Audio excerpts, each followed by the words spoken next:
కడపలో తీవ్ర ఉద్రిక్తత చోటు చేసుకుంది. అల్మాస్పేట సర్కిల్ పేరు అంశంపై ఇరు వర్గాలు ఆందోళనకు దిగాయి. అల్మాస్పేట సర్కిల్ కు టిప్పు సుల్తాన్ పేరు పెట్టడంపై కొందరు వ్యతిరేకిస్తున్నారు. హనుమాన్ సర్కిల్ గా పేరు మార్చాలని మరికొందరు డిమాండ్ చేస్తున్నారు. ఇక ఇరు వర్గాల ఆందోళనతో సర్కిల్ వద్ద తీవ్ర ఉద్రిక్తత నెలకొంది. పరిస్థితిని అదుపులోకి తీసుకొచ్చేందుకు పోలీసు బలగాలు అక్కడికి చేరుకున్నాయి.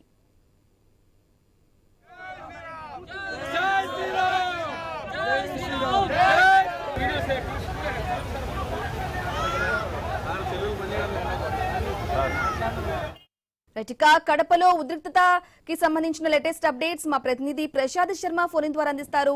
శర్మ, చెప్పండి, ఒక అల్మాస్పేట సర్కిల్ పేరు అంశంపై వివాదం తలెత్తినట్లుగా తెలుస్తోంది. ప్రస్తుతం అక్కడ పరిస్థితి ఏ విధంగా ఉంది? అప్డేట్స్ ఏంటి? 3 గంటల మేరకు కొత్త ఉద్రిక్త పరిస్థితుంది. 2 వర్గాలు మోహరించాయి. తర్వాత ఏదైతే ఆల్మాస్పేట్ సర్కిల్ ను గతంలో వైసీపీ అధికారంలో ఉండగా తర్వాత కౌన్సిల్ సమావేశం, చివరి కౌన్సిల్ సమావేశంలో ఆల్మాస్పేట సర్కిల్ టిప్పు సుల్తాన్ సర్కిల్ పెట్టేందుకు ప్రయత్నం చేసినటువంటి వ్యవహారం చాలా కాలంగా గొడవ నడుస్తుంది. ఈ నేపథ్యంలో రేపటి రోజున హనుమాన్ శోభాయాత్ర నిర్వహిస్తున్నట్టు హనుమాన్ జయంతి సందర్భంగా ఈ ఆల్మాస్పేట్ సర్కిల్ లో హిందూ సంబంధించినటువంటి కొన్ని వర్గాలు తర్వాత ఇక్కడ ఫ్లెక్సీలు ఏర్పాటు చేస్తున్నాయి. ఈ ఫ్లెక్సీల్లో ఇక్కడ ఆల్మాస్పేట్ సర్కిల్ కాకుండా కేవలం హనుమాన్ సర్కిల్ ను పేరు మార్చడం వివాదమైంది. ఒకవైపు తాము టిప్పు సుల్తాన్ సంబంధించి పెట్టుకోవాలని ప్రయత్నం చేస్తున్న నేపథ్యంలో తిరిగి ఇక్కడ హనుమాన్ సర్కిల్ అనేటువంటి పేరు చెప్పడం పట్ల ఇరు వర్గాలు ఆగ్రహావేశాలతో ఇక్కడ గుమ్మిగూడడం జరిగింది. దాదాపు 2-3 గంటలుగా ఇక్కడ ఒకే రకమైనటువంటి ఉద్రిక్త పరిస్థితి కొనసాగుతుంది. పోలీసులు ఇరు వర్గాలను ఎంత శాంతింపజేసే ప్రయత్నం చేసినప్పటికీ కూడా ఎవరు కూడా వినలేని పరిస్థితి. ఇరు వర్గాలు తామంటూ బాహాబాహికి దిగిన పరిస్థితి. కొద్దిసేపటి క్రితమే మొత్తం ఇరు వర్గాలు రాళ్లు రూపుకున్నాయి. భారీ ఎత్తున అటువైపు నుంచి ఇటువైపు రాళ్లు రూపడంతో ఒక ఎస్ఐతో పాటు మరో పలువురు కానిస్టేబుల్కు రాళ్ల దెబ్బలకు తీవ్రమైన గాయాలై వాళ్ళని హాస్పిటల్ తరలించారు.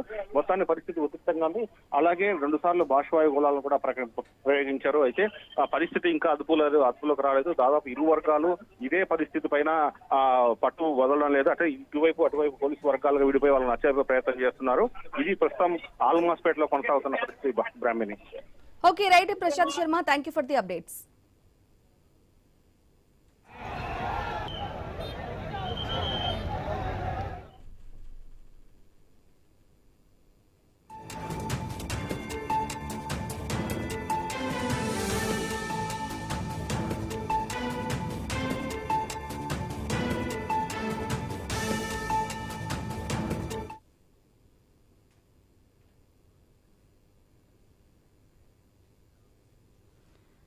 తిరుపతిలో జరిగిన జనసేన సమావేశం రసభాసగా మారింది.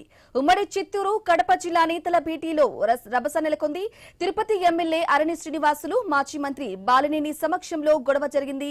ఇక వీళ్ళేమి నాయకులంటూ సమావేశానికి హాజరైన వాళ్లు ప్రశ్నించారు. అయితే కడప జిల్లా అధ్యక్షుడు సహా ఎవరు పదవుల్లో వద్దు అంటూ నినదించారు. ఏ సమస్య వచ్చినా స్పందించరని నేతలపై మండిపడ్డారు. ఈ ఘర్షణకు సంబంధించిన లేటెస్ట్ అప్డేట్స్ మా ప్రతినిధి గోపీనాథ్ ఫోన్ ద్వారా అందిస్తారు. గోపీనాథ్. బ్రాహ్మణి, తిరుపతిలో జనసేన పార్టీ సమావేశం జరిగింది. అయితే అతి తక్కువ సమయంలోనే ఇక స్థానిక సంస్థల ఎన్నికలు కూడా రాబోతున్నాయి కాబట్టి దానికి సంబంధించి రాయలసీమ జిల్లాలో బలోపేతం చేయడానికి పార్టీ పరంగా అంటే ఒక నిర్ణయం తీసుకొని ఇవాళ సమావేశం ఏర్పాటు చేసుకున్నారు. అందువల్లనే తిరుపతి, చిత్తూరు, ఇట్లా కడప, ఇట్లా నెల్లూరు, ఇట్లా కొన్ని ప్రాంతాల నుంచి కూడా కీలకమైనటువంటి నేతలంతా కూడా హాజరవడం జరిగింది. అయితే ఇందుకు జనసేన పార్టీలో కీలక నేతగా ఉన్నటువంటి బాలినేని శ్రీనివాసరెడ్డి మాజీ మంత్రి కావచ్చు, అదేవిధంగానే తిరుపతి ఎమ్మెల్యే అరణి శ్రీనివాసు, ఇట్లా ముఖ్యమైన నాయకులందరూ కూడా అంటే జిల్లాలకు సంబంధించినటువంటి అధ్యక్షులు వీళ్ళందరూ కూడా పాల్గొనడం జరిగింది. అయితే ఒకనొక దశలో సభలో గందరగోళం చోటు చేసుకోవడం జరిగింది. కడప జిల్లాకు చెందినటువంటి కొంతమంది జనసేన పార్టీకి సంబంధించిన కార్యకర్తలు, నాయకులు స్టేజ్ పైన మాట్లాడే సందర్భంలో తీవ్ర ఆవేదన, ఆగ్రహం వ్యక్తం చేయడం జరిగింది. అందరూ కూడా అంటే ఎవరు కూడా ఏ సమస్య వచ్చినా కూడా అధికారంలో ఉన్నామే తప్ప ఎక్కడా కూడా మనం అధికారం ఉంది ప్రజల్లో మనం ప్రజల సమస్యలు తీర్చడానికి ఏ రకమైనటువంటి సహాయ సహకారాలు ఎవరు కూడా అందించడం లేదు, అధికారులు స్పందించడం లేదు. మరోవైపు పార్టీలో ఉన్నటువంటి కీలక నేతలు కూడా కనీసం ఫోన్లు చేస్తూ కూడా ఫోన్లు ఎత్తడం లేదు.